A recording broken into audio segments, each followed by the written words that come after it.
El libro de Jueces, capítulo 12.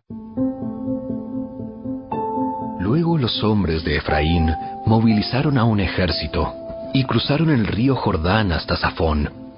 Entonces enviaron el siguiente mensaje a Jefté: ¿Por qué no nos llamaste para que te ayudáramos a luchar contra los amonitas?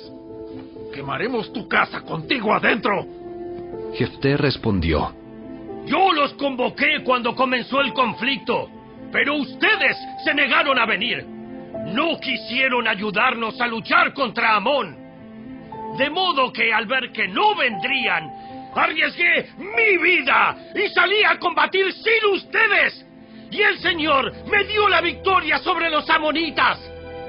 Así que, ¿por qué vienen ahora a pelear conmigo?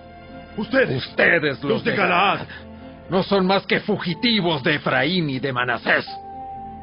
Entonces Jefté reunió a todos los hombres de Galaad, atacó a los hombres de Efraín y los derrotó. Jefté tomó control de los vados del río Jordán, y cada vez que un fugitivo de Efraín trataba de cruzar para volver a su tierra, los hombres de Galaad lo desafiaban preguntándole: ¿Eres miembro de la tribu de Efraín? Si decía el hombre: No, no lo soy, ellos le pedían que pronunciara la palabra Shibolet. Si era de Efraín, diría Sibolet, porque a la gente de Efraín le cuesta pronunciar bien esa palabra. Entonces se lo llevaban y lo mataban en los vados del Jordán. En total, mataron a 42,000 de la tribu de Efraín en esos días. Jefté fue juez de Israel durante 6 años.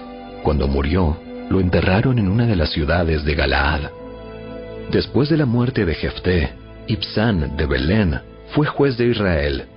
Tuvo 30 hijos y 30 hijas.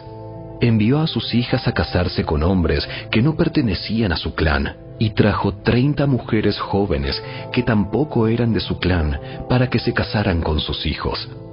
Ibsán fue juez de Israel durante 7 años.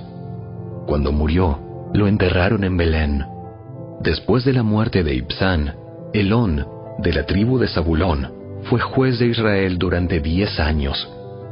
Cuando murió, lo enterraron en Ajalón, en la tierra de Zabulón. Después de la muerte de Elón, fue juez de Israel Abdón, hijo de Hilel, de Piratón. Tuvo 40 hijos varones y 30 nietos varones, quienes cabalgaban sobre 70 burros. Fue juez en Israel por 8 años. Cuando murió, lo enterraron en Piratón, en Efraín, en la zona montañosa de los amalecitas. Compartir este video, suscribirse a este canal y darle me gusta. Audioescuelasabática.com. Miércoles 24 de agosto. Un testimonio convincente. En el libro de Hechos, la alabanza tuvo un efecto asombroso sobre quienes la escucharon. Lee Hechos capítulo 16, versos 16 al 34. Después de quitarles la ropa y golpearlos despiadadamente, a Pablo y a Silas los encarcelaron. No hubo nadie que les pusiera ungüento en la espalda magullada y gravemente lacerada. Con gran dolor físico y con los pies en el cepo, fueron puestos en la oscuridad de la zona interna de la prisión. Pero mientras los demás prisioneros escuchaban, Pablo y Silas comenzaron a orar y a cantar. Después del terremoto y después de que el carcelero descubrió que ni Pablo ni Silas ni ninguno de los demás prisioneros había escapado, temblando se postró a los pies de Pablo y de Silas y sacándolos les dijo: Señores, ¿qué debo hacer para ser salvo? Hechos capítulo 16, versos 29 y 30. Escuchen a continuación Hechos capítulo 16, versículos 16 al 34. Aconteció que mientras íbamos a la oración, nos salió al encuentro una muchacha que tenía espíritu de adivinación, la cual daba ganancia a sus amos adivinando. Esta, siguiendo a Pablo y a nosotros, daba voces diciendo: Estos hombres son siervos del Dios Altísimo, quienes os anuncian el camino de salvación. Y esto lo hacía por muchos días, mas desagradando a Pablo, éste se volvió y dijo al Espíritu: Te mando en el nombre de Jesucristo que salgas de ella.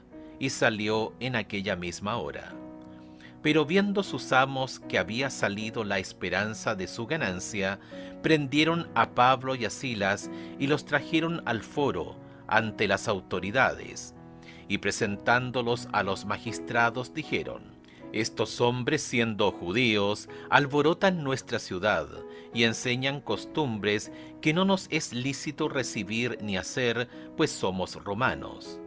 Y se agolpó el pueblo contra ellos, y los magistrados, rasgándoles las ropas, ordenaron azotarle con varas.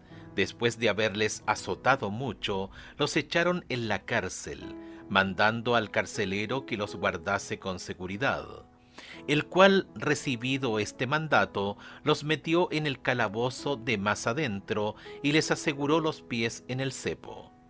Pero a medianoche, orando Pablo y Silas, cantaban himnos a Dios, y los presos los oían. Entonces sobrevino de repente un gran terremoto, de tal manera que los cimientos de la cárcel se sacudían, y al instante se abrieron todas las puertas, y las cadenas de todos se soltaron. Despertando el carcelero, y viendo abiertas las puertas de la cárcel, sacó la espada y se iba a matar, pensando que los presos habían huido. Mas Pablo clamó a gran voz diciendo: No te hagas ningún mal, pues todos estamos aquí. Él entonces, pidiendo luz, se precipitó adentro y temblando, se postró a los pies de Pablo y de Silas, y sacándolos les dijo: Señores, ¿qué debo hacer para ser salvo? Ellos dijeron: Cree en el Señor Jesucristo y serás salvo tú y tu casa. Y le hablaron la palabra del Señor a él y a todos los que estaban en su casa. Y él, tomándolos en aquella misma hora de la noche, les lavó las heridas, y enseguida se bautizó él con todos los suyos, y llevándolos a su casa, les puso la mesa, y se regocijó con toda su casa de haber creído a Dios. ¿Por qué este hecho hizo que el carcelero se concentrara en su necesidad de salvación? ¿Qué papel crees que tuvieron las oraciones y los cánticos de Pablo y de Silas en el hecho de que los prisioneros no huyeran y en la conversión de este hombre y de toda su familia? Es asombroso pensar que nuestra alabanza puede transformar el destino eterno de quienes nos rodean. Si Pablo y Silas se hubieran sentado en la oscuridad a murmurar y quejarse como suelen hacer los prisioneros, ¿crees que alguien se habría salvado esa noche? No sabemos qué pasó con el carcelero y su familia posteriormente, pero ¿te los imaginas leyendo las palabras que Pablo escribió más adelante desde otra prisión en Roma? Porque a vosotros os es concedido a causa de Cristo, no solo que creáis en Él, sino también que padezcáis por Él, teniendo el mismo conflicto que habéis visto en mí, y ahora oís que hay en mí. Filipenses capítulo 1 versos 29 y 30. Si leyeron esto y reflexionaron respecto de que el sufrimiento de Pablo les había producido gozo a ellos, seguramente esto debió haberles despertado una canción en el corazón y un nuevo aliciente para permanecer fieles, sin importar el costo. ¿En quién crees que podrías influir para creer en Dios mediante un cántico de alabanza que salga de tu corazón? Haz un esfuerzo intencional para ser más abierto y efusivo en tu alabanza a Dios alrededor de otras personas. No sabes el efecto positivo que podría tener esto. Compartir este video, suscribirse a este canal y darle me gusta.